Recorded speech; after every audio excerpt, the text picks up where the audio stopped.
Assalamualaikum warahmatullahi wabarakatuh. Perkenalkan, nama saya Muhammad Saman Kiman Sasari dengan NIM 241111913132. Sini saya akan menjelaskan sedikit tentang tugas besar struktur jembatan. Di sini terdapat soal, penjelasan soal. Kemudian di sini ada gambarnya. Ini terdapat soalnya. Kemudian kita lanjut ke bab 3. Bab 3 uraian pelaksanaan. Yang pertama, material. Menentukan untuk profil penampang. Dalam perencanaan ini, balok kinder terbuat dari beton dengan mutu BJ41. Di sini terdapat gambar profil penampang yang dikerjakan di SAP 2000. Kemudian di sini ada gambar proses pengerjaan frame section. Di sini ada gambar baja IWF ikatan angin, kemudian ada gambar baja IWF memanjang, kemudian ada baja IWF induk, dan ada gambar IWF melintang. Di sini terdapat model 3 dimensinya. Gambar jembatan model 3 dimensi. Kemudian ada proses perhitungan beban di SAP 2000. Kemudian di sini ada cek hasilnya. Di sini ada gambar hasil jembatannya. Kemudian kita lanjut ke bab 4, hasil dan pembahasan. Output gaya dalam hasil pemodelan dari kombinasi kuat satu. Diketahui ada material baja, panjangnya 50 meter, tingginya 5 meter, lebar 9 meter, tebal plat 0,2 meter, lebar plat 7 meter, tebal aspal sama overlay sama dengan 0,1 meter, kemudian ada tebal genangan 0,05 meter, kemudian ada tebal trotoar 0,3 meter, lebar trotoar 1 meter, berat jenis beton 24 kN per meter kubik, berat jenis aspal 22 kN per meter kubik, kemudian ada berat jenis air sama dengan 10 kN per meter kubik. Lanjut, di sini ada beban mati tambahan. Yang pertama ada plat lantai. Di sini ada perhitungan dan hasil dari tebal plat lantai, kemudian ada panjang plat lantai, berat jenis, dan beban plat lantai. Yang hasilnya 24 kN per meter. Di sini ada aspal, di sini ada juga perhitungan dan hasilnya tebal aspal, panjang aspal, berat jenis, dan beban aspal plat lantai. Yang hasilnya 11 kN per meter. Kemudian di sini ada genangan, di sini ada perhitungan tebal asumsi. Kemudian ada ki genangan yang hasilnya 2,5 kN per meter. Di sini ada beban mati tambahan. Yang pertama ada plat lantai, di sini ada perhitungan dan hasil tebal plat lantai, panjang plat lantai, kemudian berat jenis, dan beban plat lantai yang hasilnya 12 kN per meter. Di sini lanjut ada aspal.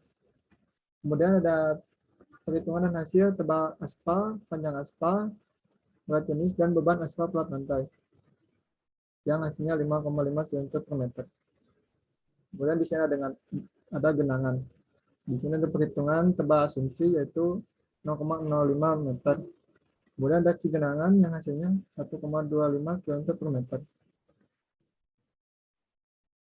Kemudian di sini ada beban hidup kendaraan. Beban hidup dibagi menjadi dua jenis, yaitu beban T.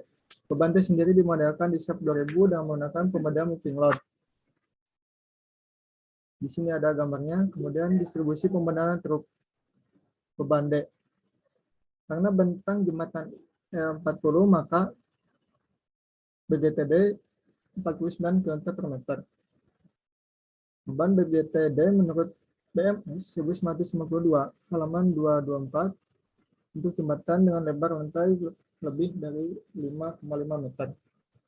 Kemudian di sini ada BTR, di sini ada perhitungan dan hasil beban BTR D.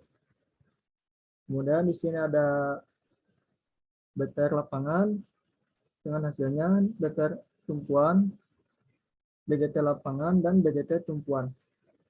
Kemudian di sini ada faktor beban dinamis, BGT dan truk. Di sini ada perhitungan dan hasilnya BD, BGD, FBD true, maka di sini ada juga hasil dari beban BGT lapangan, beban BGT tumpuan, beban truk A1, beban truk AS2, dan beban truk AS3. Kemudian lanjut ke beban rem. Gaya rem harus diambil yang terbesar dari 25% dari berat garda truk desain. Di sini ada perhitungan dan hasil dari gandar depan, gandar tengah, dan gandar belakang. Lanjut, 5% dari berat truk desain rencana ditambahkan beban lajur terbagi rata BTR. Di sini ada beban truk rencana, beban BTR. Kemudian maka BTR hasilnya 2.205 kN.